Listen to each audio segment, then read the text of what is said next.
How far can a leaderless movement go in 2021? While many parts of the Arab world reflect on the 10th anniversary of the Arab Spring, 2 years ago, Algeria was in the throes of the Hirak, the movement as it's called, the biggest pro-democracy protests in decades. This in a North African nation that since independence from France has almost only known military-backed governments. The Hirak forced out ailing longtime President Abdelaziz Bouteflika, but the generals never went away. 2 years on, they still control power, access to oil and gas resources, while a mix of steady repression and a COVID pandemic have gotten the better of street protests. We'll ask about last week's freeing of political prisoners, a fresh promise of reform, and the dissolution of parliament. Is it really all over for the Hirak? Same as in Egypt and Sudan, the military still has the might, but what about the credibility? What's the path to reform? Today in the France 24 debate, we're asking if the revolution in Algeria is on hold, and if so, for good. With us from London, Tin Hinan El Kadi, Associate Fellow at the Chatham House think tank. Thank you for speaking with us. Hi, thanks for the invitation. From Paris, Mehdi Brahimi, member of the citizens movement of Ibtikyar. Thanks for joining us again. Thanks. Thank you for hosting me. And from the Algerian capital, Algiers, France 24 correspondent Oussama Senussi. How are you? Good evening. Hello, Francois. The France 24 debate on Facebook and Twitter, hashtag F24debate. Enough is enough. The chant this Monday in Algiers, thousands of demonstrators did turn out, defying a heavy police presence to mark the second anniversary of the Hirak. The date had been circled on the calendar. The country's 75-year-old president, Abdelmajid Tebboune, tried to lower the temperature in anticipation. He dissolved parliament last week and released political prisoners. Nadia Massi has more on this anniversary date. 2 years ago, the streets of Algeria looked like this. It was the beginning of the Hirak protest movement that peacefully forced President Abdelaziz Bouteflika from power. These days, Algiers is much quieter, thanks in part to coronavirus. But much of the frustration that drew hundreds of thousands of people out to demonstrate hasn't gone away. تعرفون جيدا واقع العملية السياسية كيف هي مغلقة. كل هذا يخلينا في خنق حقيقي للحقوق السياسية، للحقوق المدنية، للحقوق الاجتماعية. قرارات ليدر رشيد الرئيس غير راضي بها الشعب الجزائري. الشعب الجزائري يحوس على نظام حر، دولة مستقلة. In a nod to the demands of the Hirak, President Abdelmajid Tebboune carried out a limited reshuffle on Sunday, but several politicians accused of leading a crackdown on protesters remain in place. The government has also released dozens of political prisoners. For many Algerians, though, these are piecemeal changes, and their core demands to flush out corruption, nepotism and limit the role of the army remain unheard. Speaking to France 24 this weekend, the country's foreign minister called on protesters to stay off the streets and instead express their frustration through the ballot box. Le droit de manifester est un droit constitutionnel, mais nous vivons des circonstances exceptionnelles qui sont dues au Covid-19. Si les gens veulent changer les choses, ils ont une merveilleuse opportunité, c'est de s'engager dans le processus politique qui a été décidé par le président de la République avec la dissolution de la Chambre basse. The date for those elections has not been announced, and Hirak protesters don't expect them to yield real change, but instead simply yet another rejig among Algeria's political elite. All right, before we talk about those elections, let me begin with you, Oussama Senussi. What was it like today in Algiers? Yes, good evening. Well, in Algiers, as you saw in the images, thousands of people took to the streets, not only in the capital Algiers, but also in major cities in Oran, in the west, in Mustaqan and in Tlemcen, in Sétif, Bijaya and Constantine and Annaba. Thousands of people took to the streets, raising the same demands. So we can say that the Hirak is back, and that's what people were chanting, that the Hirak that was dormant for almost 11 months after the spread of coronavirus pandemic in Algeria is now back through today, and people said that they're going to keep on demonstrating. Keep on demonstrating? So what, the next big date to watch is tomorrow or Friday? What's next?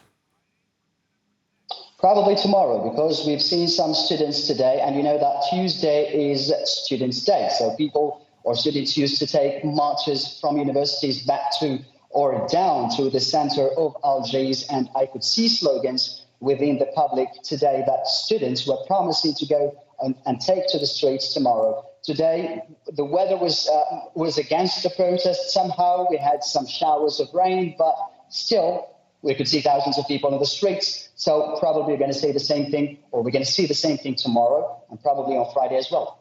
And you heard the Algerian foreign minister speaking to France 24 there about how with COVID, you have to take precautions. What did the protesters say about that?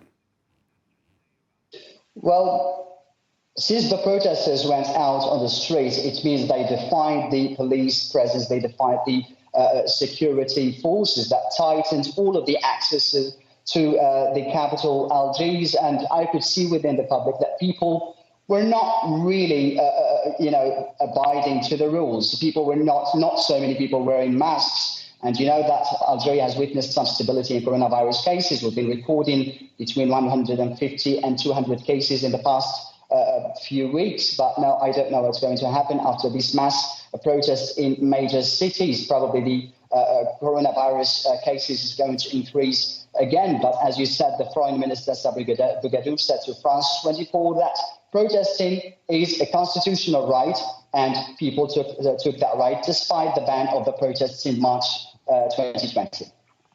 Mehdi Brahimi, your thoughts on what we've seen the last couple of weeks. And by the way, the birthplace of the Hirat is Karata.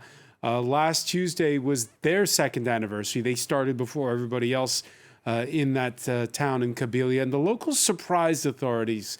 There was a big turnout then, and hence we saw the chain of events perhaps that followed with the announcement of the freeing of those activists by the dozens and the announcement of the dissolution of parliament?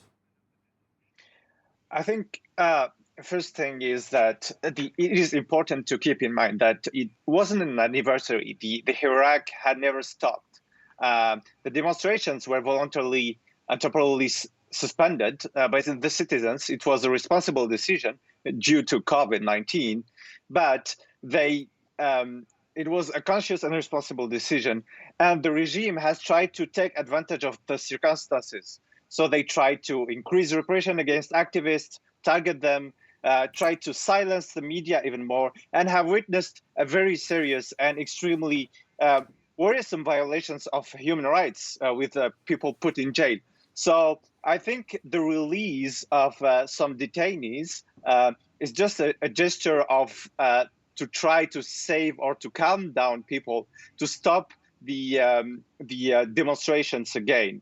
But in reality, if we take a look at all the people that were released, some of them are still under jurisdiction, so they still have their files open at the justice, and it's only a temporary release for them. Only a temporary release for them. So what's the strategy? I mean, are we just going to continue with the demonstrations the way it was before? What's the plan?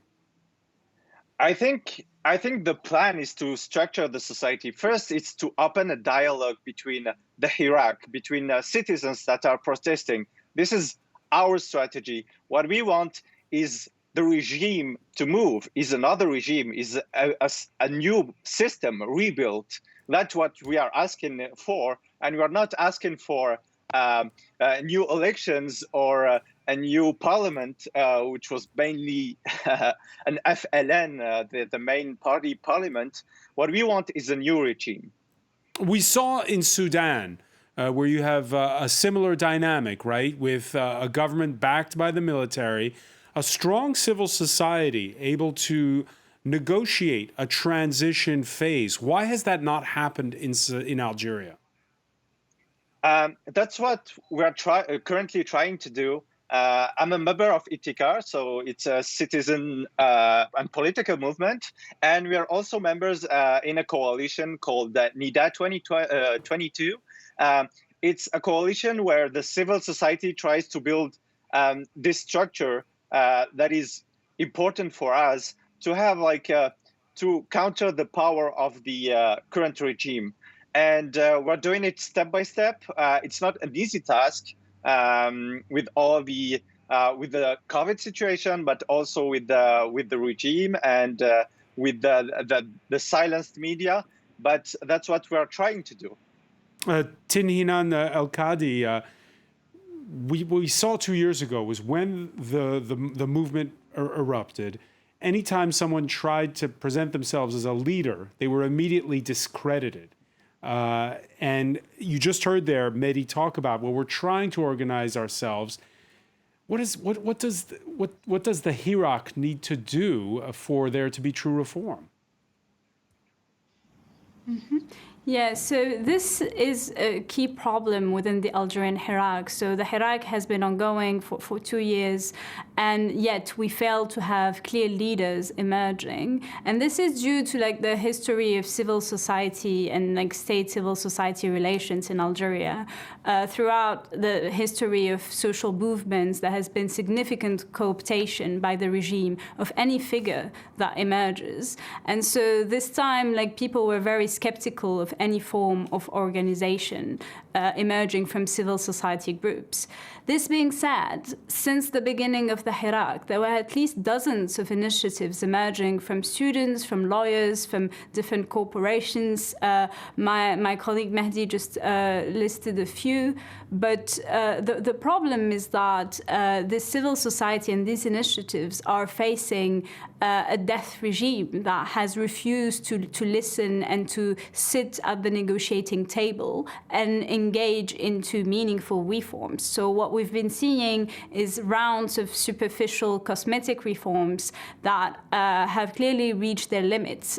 From the images we're seeing today, tens of thousands of Algerians took to the streets, and clearly they have not been convinced by the regime's roadmap, which consisted of having presidential elections back in 2019, and then the constitutional referendum in 2020, and now the regime is hoping to stop the popular movement through the organization of parliamentary elections, and it's hoping to co-opt part of the leadership of the Hirak. But Algerians aren't convinced, and I think a solution would require the regime to sit at the negotiating table and engage with all these initiatives emerging from the Algerian civil society. When President Tebboune announced those snap legislative elections, I'm paraphrasing here, but he effectively said, look, I saw you didn't turn out to vote much last time. I saw you didn't turn out much for that constitutional referendum. Here's a chance to bring people in and to have a dialogue. What was your thoughts when you heard his speech? Well, I thought it was just yet another strategy to extend the life of an authoritarian and corrupt system. In reality, when you look at the distribution of power in the Algerian system, the parliament holds very little political power. Change will not emerge from the parliament. So power is very much concentrated within the presidential institution. And, this seems like just yet another round of strategies to co-opt leaders from the Hirak, and it's part of the regime's aim to co-opt elites. However, nobody really believes that democratic change will emerge from these new legislative elections. Moreover, elections in Algeria are known for not being transparent. The Algerian state has failed to organize free and fair elections, since the democratic transition that took place in the early 1990s. So people are very skeptical, and it seems that these new legislative elections will not be enough to stop people from taking to the streets. You use the word system, Tinhinan El-Kadi. I know that when it comes to describing political power in Algeria, there are two words that are used. Some speak of le système, the system, and others speak about le pouvoir. Which is the more apt when you look at how the regime has rolled with the punches since Abdelaziz Bouteflika has no longer been president? Yeah. I think that, I mean, to me, in my writings, at least, I often use the term le pouvoir, and this is like a group of military generals, some civilian political elites. Recently, we also saw a group of important businessmen composing what is called the Algerian pouvoir. And this is, so since the fall of Bouteflika back in 2019, power was concentrated in the military institution with former General Gaid Saleh holding and concentrating power. And it seems now that we're seeing some divisions between different clans within the pouvoir. But these groups tend to fight for controlling power, but they all agree on not moving towards a civilian system. So it's all about, sustaining the life of the military regime in the country. However, within these clanic fights, we could see opportunities for people in the Hirak, for people demanding genuine democratic change. Yeah, can the people in power sustain it, particularly when we've seen what the price of oil and gas has done over the past couple of years? We'll put that to the panel when we come back. You're watching the France 24 debate.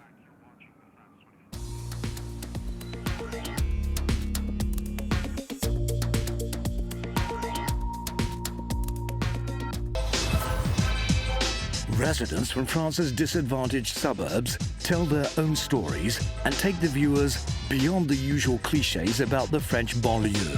Sur le plan humain, c'est une expérience de fou en fait. Les habitants valent beaucoup mieux que ce qu'on en dit. Tu rends fier ta ville, les gens qui, quand ils me voient dans la rue, me disent « je suis fier de toi, je t'ai vu passer à la télé, c'est bien comment t'as parlé, tu nous as bien représentés ». Watch their daily reality in the Banlieue Project on France 24 and France24.com. Fake news. Noun. False stories that appear to be news, spread on the internet or using other media. At France 24, our job is to provide you with information that's been verified. We check sources, we check facts, we sort what is true from what is fake. At the France 24 Observers, we verify photos and videos circulating online. If they're fake, we let you know and tell you how we spotted them. In Fact or Fake, we dig into viral stories around Europe to shake out the truth from the trash. Every day, the Info Migrants team scours social networks to fight fake news about the reality of migration. France 24. News based on facts. Liberté, égalité, actualité. From North to South Africa, from Bamako to Nairobi, from Accra to Mogadishu. Bringing you all the political, economic, cultural and social news from Africa for a better insight into an ever-changing continent. Across Africa, presented by Georgia Calvin-Smith on France 24 and France24.com. No masks, no lockdown. Restaurants and schools still open. In response to the coronavirus pandemic, the Swedish government is counting on the self-discipline of its people.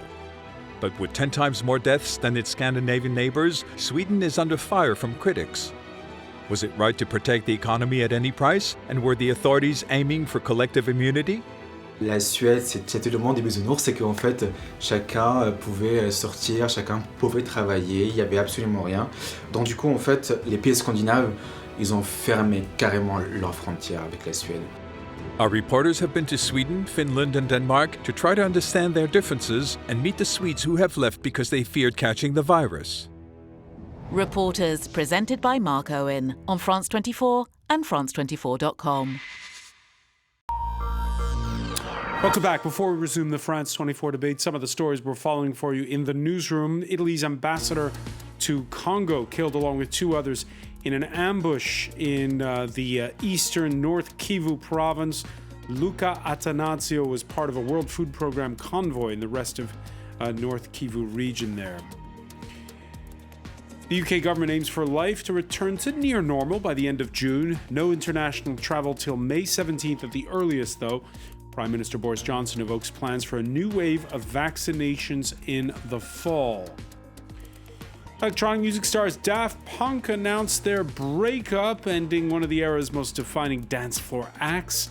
The French duo made the announcement with a video titled Epilogue, in which one of the robots actually blows up. 5 new positive COVID tests in the French rugby squad, including captain Charles Olivon next Sunday's Six Nations clash with Scotland, still on, despite 14 infections in all among Les Bleus. Simon Harding will have all the day's sports.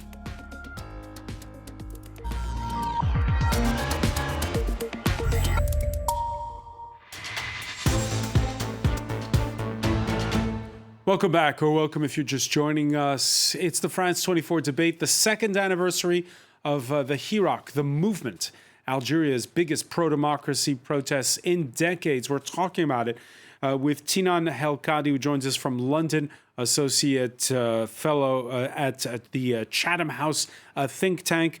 From Paris, Mehdi Brahimi, member of the citizens movement of Ibtikyar. And from Algiers, correspondent Oussama Sanusi.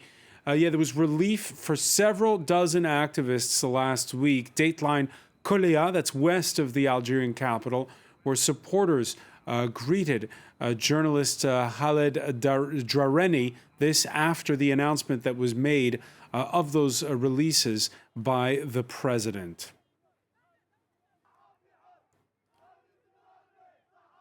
الجزائريين والناس في الخارج اللي تساندوا معنا لأن قضيتنا كصحفي حر ومستقل قضية عادلة مثل ما هي قضية كل الصحفيين المسجونين وكل معتقلين الرأي. سنكون كلنا أحرار لما يتم إطلاق سراح كل المعتقلين إن شاء الله. So Mehdi Brahimi, those releases a sign of strength or weakness on the part of the government? I think it's a sign of weakness because they know that people were going to go out to demonstrate, so they try to calm down the will of the people. But let's not be fooled by these measures of the government, because for us the true victory will be to free the justice system, will be to have a truly independent and fair justice. The separations of powers and the rule of law. That's what we are requesting for. There were demonstrations. I know you took part in one here in Paris on Sunday. You said in part one of our discussion how the movement never stopped. But there is a feeling, though, that it did lose a bit of momentum these past months. We've been talking about it a lot less. Yeah, and if I tell you that yesterday, it's crazy. I was very surprised by the number of people that came to Place de la République in Paris. It really helped us to believe in this Hirak. The Hirak, and as you've seen today, the demonstrations in Algiers, they showed us that the Hirak is not dead. The Hirak is alive and is stronger now. Yesterday at Paris, we planned to initially to have a march from Place de la République to Place de la Nation. So the prefecture allowed us this march. So they gave us an authorization to go from République to Nation. And the day after Tebboun's tribune, the prefecture told us to stop, and they sent us an arrêté préfectoral, signify us that the march will be forbidden. So we talked to people, and we request we were very transparent about it. So we posted the authorization and the non-authorization with the prefecture. But nevertheless, a lot of people came yesterday to Place de la République with the same power as it used to be 2 years 2 years ago. Is what you're saying. What's changed in 2 years? Well, one thing that's changed is the price of oil. That's also been affected by COVID, you might say. And for years, Algeria has been trying to wean itself off of oil and gas revenues. It had better go fast. Yeah, you can see this is oil exports over the last couple of decades there. And since the Iraq, oil exports have continued to slump, while domestic natural gas demand has continued to rise. And even though crude has rebounded a little bit of late, this Monday was back below $60 a barrel. That's less than half the price that's needed for the state to meet its needs. Algeria, with the highest social spending of any OPEC member, that's the price of a barrel of oil that Algeria would need, $157 a barrel to meet what it spends. And this goes back to something you said in part one of our discussion, Hinan El-Kadi, which is what's changed in 2 years is, the global economic outlook. Yeah, that's a significant factor. And so historically, the Algerian regime has relied on three main pillars. So first is the whole FLN narrative, the nationalist narrative that basically says the FLN brought independence to this country, and so they have the legitimate right to rule over it. And the second one is obviously redistribution and oil rents that serve to co-opt elites, to buy social peace. And the third one has been repression. And when you look at it, out of these three pillars, the two first ones are just not available anymore to ensure the survival of the regime. So there is this new generation who clearly showed that it does not buy into this whole discourse of historical legitimacy. And at the same time, as you mentioned, Algeria is struggling economically. The country heavily depends on oil rents and oil exports. And since 2014, since the drop in oil prices in 2014, the country's foreign reserves dropped from $200 billion to now less than $40 billion. And it's expected that once these foreign reserves run out, the country is expected to face a severe economic shock. So an important tool for regime survival is now no longer available. The regime, the system does not have the means to co-opt people, to buy social peace. We've seen in 2011, during the first wave of the so-called Arab Spring, the regime was able to distribute social housing, to increase the price of subsidies for essential goods. And today, as it stands, the regime does not have the capacity to do that. This is why it's really important for power holders to understand that the only alternative really is to sit at the negotiating table and engage in meaningful reforms. Is there the sense you get that they're aware of that in the high halls of power? It seems at the moment that there are some divisions within the system. We don't know much about it. The Algerian system is a very opaque one.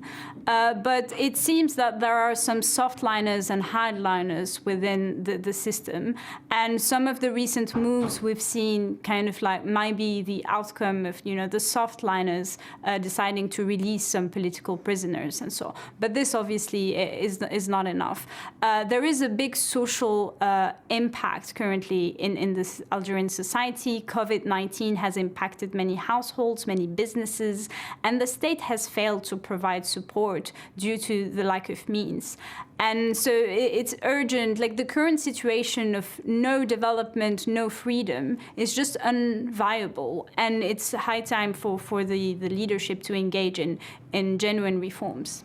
Yeah, Oussama Sanusi, when you think back to 2 years ago, obviously COVID, and we talked about that plummeting price of oil, those are the two big changes. Concretely, have you seen the effects?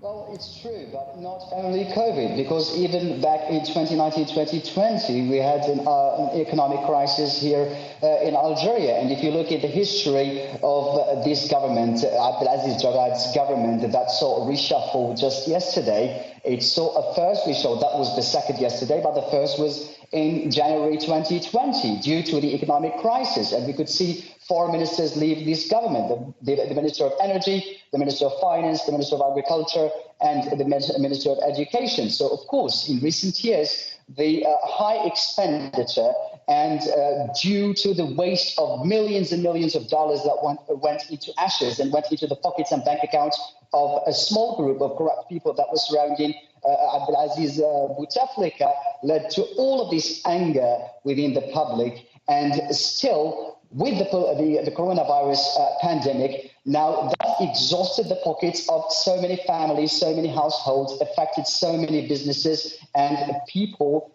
found themselves with no food on the table. So that would add to the anger of the streets. The economic crisis had a very big impact in these protests. And what about when it comes to diversifying the economy, which is something we've been hearing for decades? How's that going? I mean, diversifying the economy, that was a big slogan in Abdelaziz Bouteflika's government and regime. Diversifying the economy. Algeria has always been oil and gas dependent. And we're talking here about the biggest country in Africa. We're talking about 1,600 kilometers of coastline. And that was the slogan of diversifying the economy, investing in agriculture, investing in tourism, investing in so many dormant or dead sectors, it might be said. And that never saw the light. And with Abdelmajid Tebboun's supporters, for example, they say that he is a new president, and it's the first year of his mandate. We had 11 months of coronavirus pandemic, 3 months of medical treatment for Abdelmajid Tebboun. So his government did not have the right time to heal this,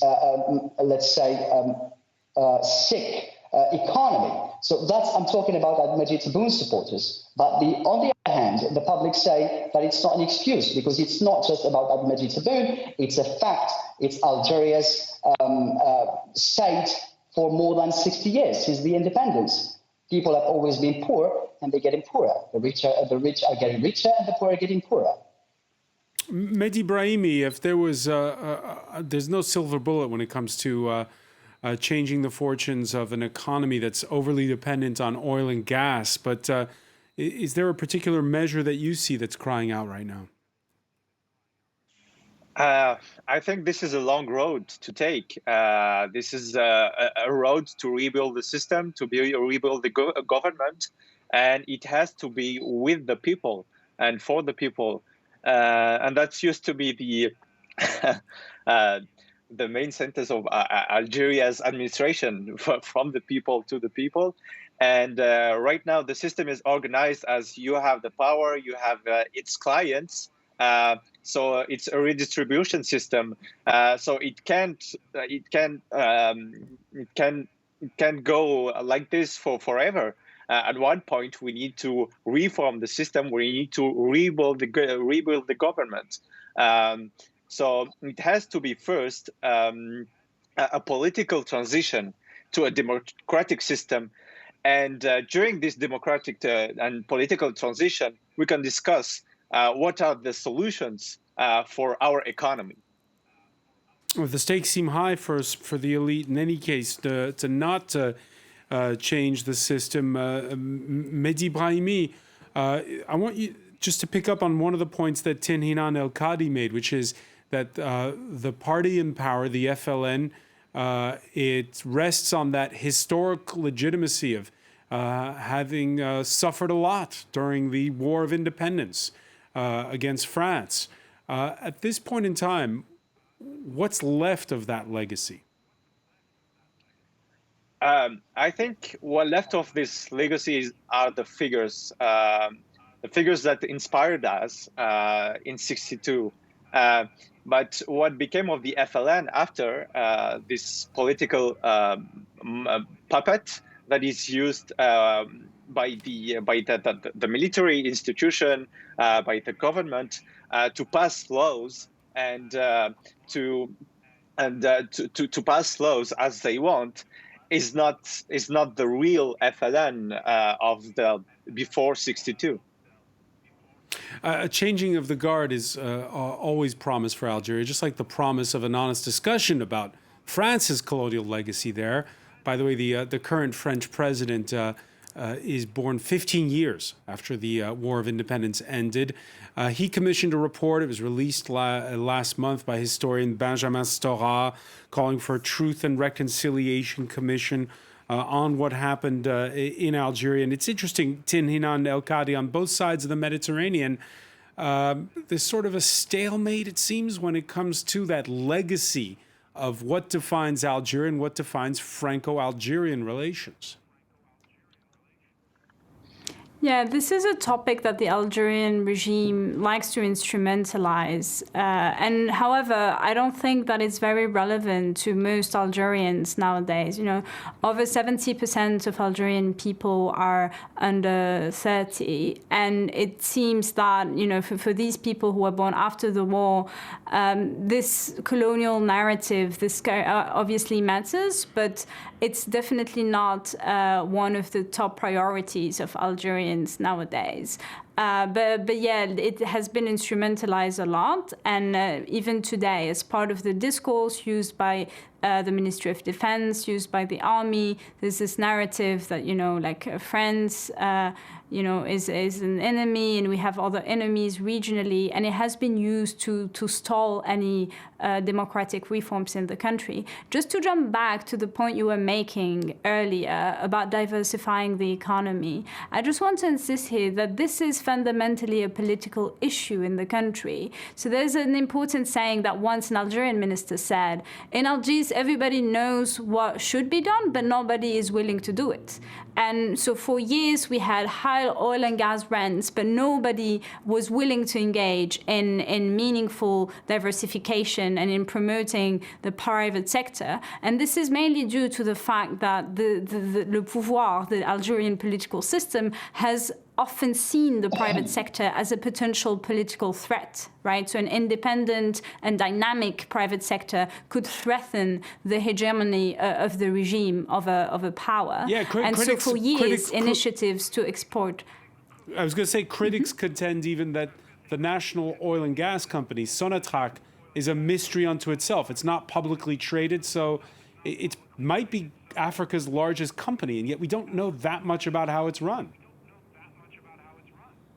Yeah, there is a lack of transparency, and it has been used, Sonatrach has been used as a major political tool for ensuring the survival of the regime. So it's at its heart a political issue. So I think before discussing questions on diversification and economic reforms, it's very important to tackle the political issues that are at the heart of our economic issues.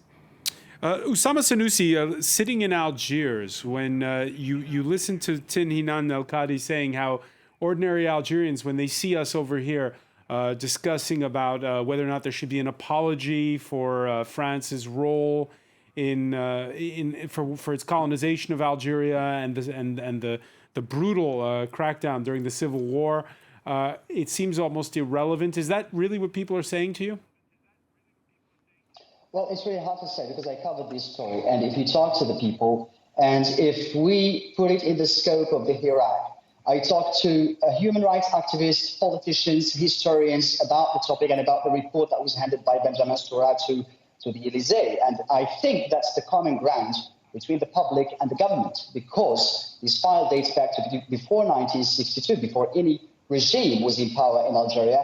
So that's what people agree upon. So many people said that what came in the report of Benjamin Stora serves only the French side, and there was no collaboration between Benjamin Stora and the Algerian historian Abdelmajid Chiri they were supposed to work hand to hand and work together. But Abdelmajid Chiri himself said that there was no contact by Stora, there was no collaboration from the French side. And we could see right after Benjamin Stora handed his report to the Elysee, the day after, France released a statement saying that there would be no apology, and that was not in the report of Benjamin Stora, what many Algerians saw as a sign of provocation from the French side. So I guess so many Algerians also said that they do not need history lessons from Benjamin Stora because they know the history and they know the crimes that France committed in Algeria, and it's time for an apology, not just an apology, time for a